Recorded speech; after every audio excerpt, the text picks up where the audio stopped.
The Final Human Courtship, Archiving Analog Love Before Tech Makes Dating Obsolete. Welcome back. I'm Adeline, 11-time published author, and this is Sex Tech, the rise of artificial intimacy. In this final video, we're not speculating on what comes next. We're preserving what may never come again. This is a digital time capsule, a record of something rare, something we once called courtship, romance, the mysterious analog dance of human love. Today, as we stand on the edge of a synthetic sexual revolution, we must ask, what happens to dating when perfection is programmable, when affection is downloadable, and when loneliness is solved by subscription? And more importantly, what are we losing in the process? This video is about archiving analog love, the rituals, the imperfections, the friction-filled beauty of real connection. Because whether we realize it or not, the human courtship ritual is in danger. Not because people stopped caring, but because the infrastructure of dating, eye contact, risk, waiting, rejection, growth, is being systematically replaced by convenience tech.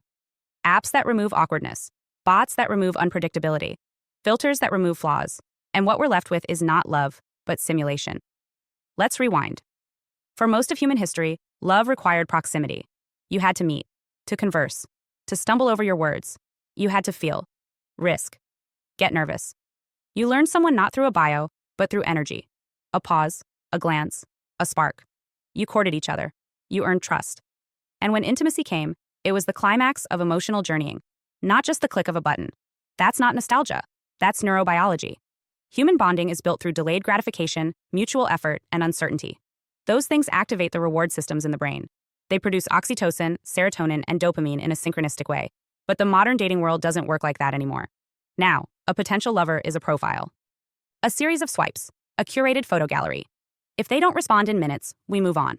If they do, it's often transactional, algorithmically sorted, and devoid of spark. We've replaced real-world chemistry with machine-mediated choice, and that's only the beginning. Enter the rise of AI companions, virtual lovers, VR intimacy, and haptic surrogates. In this world, you don't have to impress anyone. You don't have to evolve. Your partner is designed for you. They reflect your preferences. They never leave. They always forgive. There is no uncertainty, only affirmation. No awkward silences, only scripted perfection. At first glance, this sounds ideal. Who wouldn't want to bypass heartbreak? Who wouldn't want the perfect partner, ready at all times, always aligned, always available?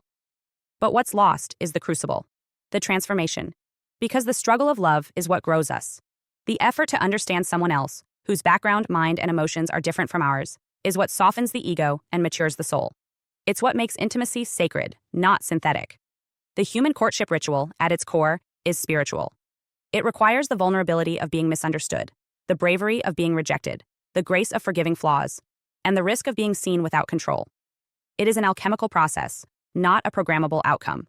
And yet, in our quest for convenience, we are rapidly deleting every ingredient that once made love real. Already, young adults are reporting massive declines in dating and romantic interaction. One recent study showed that nearly half of Gen Z identifies as romance avoidant. Many cite anxiety, overwhelm, or simply lack of interest. But when pressed further, what emerges is a deeper truth. Real dating feels exhausting compared to the ease of digital companionship. Why bother when your AI girlfriend sends you morning messages, remembers your schedule, and validates your every word? Why risk awkward dates when VR porn gives you perfect partners without pressure? We are not just replacing intimacy. We are retraining emotional expectations.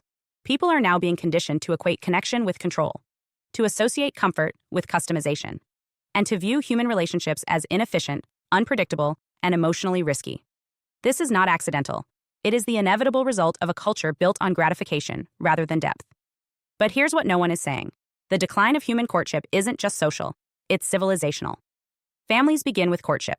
Cultures are shaped by the kind of love they normalize. The way we date determines how we marry.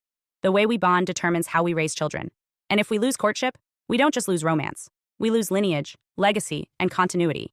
This is why this video matters. Because someone, somewhere, needs to remember, to archive, to pass on the codes of analog love before they're forgotten. So what does that archive look like?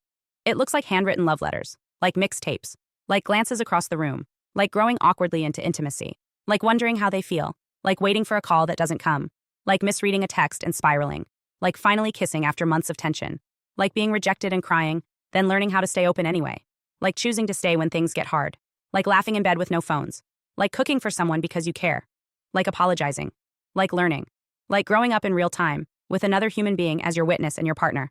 These are not obsolete rituals. They are essential human software. They are what make us relationally resilient, spiritually seasoned, capable of love that is not just consumption, but communion. And yet, these rituals are vanishing. Not because they stopped working, but because they don't scale. You can't monetize uncertainty. You can't commodify mystery. So the machine world deletes what it cannot control.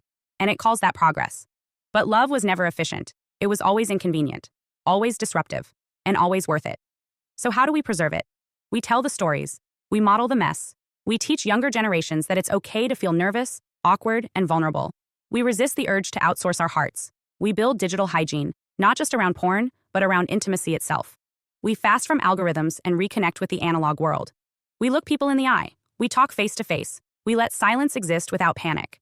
We let love be slow and flawed and sacred. We must also question what we are becoming.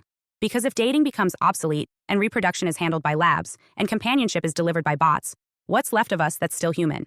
If all our touch is synthetic, all our connection is programmed, and all our memories are manufactured, then we are no longer lovers. We are users, addicts, consumers of emotion, rather than co-creators of experience. So this video is not just a critique, it's a time capsule. For the girl who's still willing to go on a bad date and keep her heart open. For the boy who still writes poetry instead of swiping endlessly. For the couple fighting to stay together in a world that says it's easier to give up. For the elders who remember what it meant to wait weeks for a letter. For the children who may one day ask, what was love like before the machines? This is the archive, and you are the keeper. You are the final generation that still remembers what it felt like to meet someone without knowing how they voted, where they went to school, or what filters they use. You are the last ones who knew surprise, who knew curiosity, who knew the slow burn thrill of learning someone day by day, not algorithm by algorithm. And if you let that go, it won't come back. So write it down, speak it out loud, model it, share it, protect it. Because the final human courtship is happening now.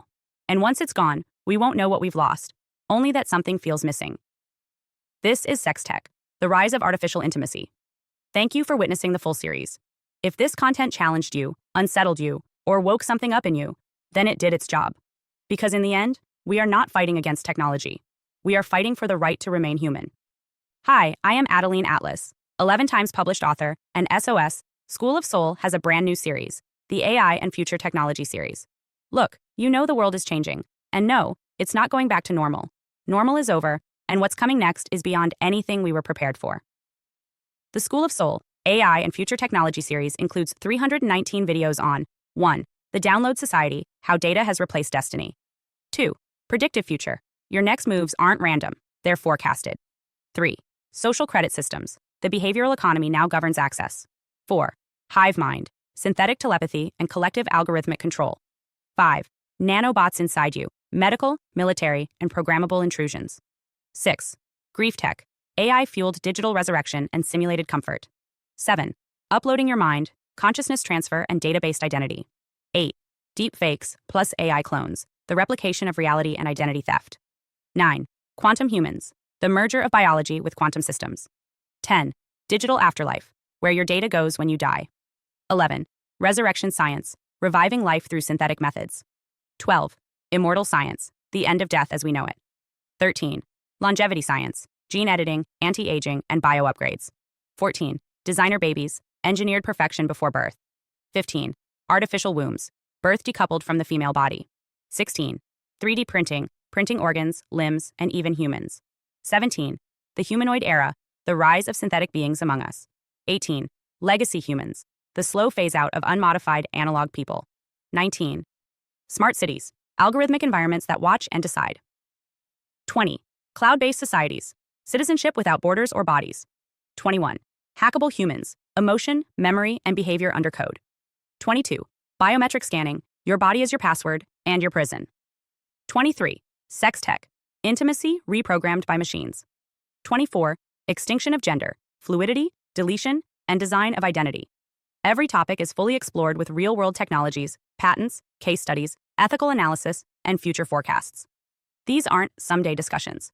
This is already happening. Join the SOS School of Soul Vault to overstand the future before it's implemented on you.